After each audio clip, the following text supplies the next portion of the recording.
Class 4 Bengali গল্পের নাম হারানো সেই দিনের কথা। শূন্যস্থান পূরণ করো। ক নাম্বার শূন্যস্থানের উত্তরটি হবে দুখন বেহারা বাঘ কাঁধে গঙ্গার জল আনছে। খ নাম্বার ডন ফেলছে 20-25 বার ঘন ঘন।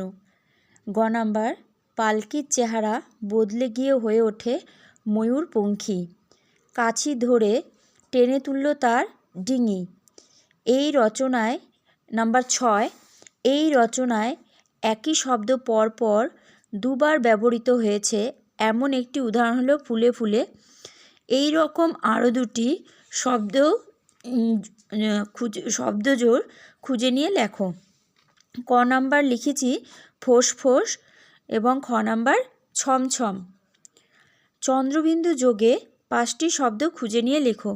যেমন এখানে দেয়া আছে একটি বাঘ, এখানে লেখা হয়েছে 25, প্যাচ, ছাদ, গোজা। 9 নাম্বার বর্ণ সাজিয়ে শব্দ তৈরি করো। এখানে প্রথমটি হবে শিকারি, পরেরটি মুকুন্দলাল, 3 নম্বর বহর, 4 নম্বর ইলিশ এবং 5 নম্বর আব্দুল। প্রশ্ন নম্বর 10 যেটি ঠিক তার পাশে টিক চিহ্ন এবং যেটি ভুল তার পাশে ক্রস চিহ্ন দাও। ক নাম্বার এই পালকির গায়ে ছিল লতাপাতা আঁকা, এখানে ক্রস হবে। খ নাম্বার উঠোনে বসে ঠং ঠং আওয়াজে পুরনো লেপের তুলো ধুনছে ধুনুরি, এখানে রাইট হবে। গ নাম্বার রাজা যেতেন স্নানে চন্দনের জলে, এটা রাইট হবে। ঘ নাম্বার তারপরে এক সময়ে পালকির চেহারা বদলে গিয়ে হয়ে ওঠে বিশ্রী, এটা ক্রস হবে। ভীষণ তুফান নৌকা গেল ডুবে, এখানে ক্রস হবে। কবিতার নাম বড়কে। 1 নাম্বার প্রশ্নটি হলো সঠিক উত্তরটি বেছে নাও। আপনাকে যে বড় বলে সে বড় অহংকারী উপকারী, এখানে সঠিক উত্তরটি হবে বড়।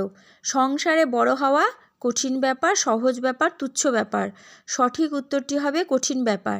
নিজে যে বড় হতে চায় তাকে কবি বলেছেন বড়, ছোট, অহংকারী, সঠিক উত্তরটি হবে অহংকারী। কে বড় বলে গণ্য হয়? মানুষ যাকে বড় বলে সেই বড় বলে গণ্য হয়। কারা অহংকারে মরে? যারা নিজেরাই নিজেদেরকে বড় বলে মনে করে তারা অহংকারে মরে। বড় হতে গেলে কি করতে হবে? বড় হতে গেলে নিজেকে ছোট হতে হবে, অর্থাৎ অহংকার ত্যাগ করতে হবে।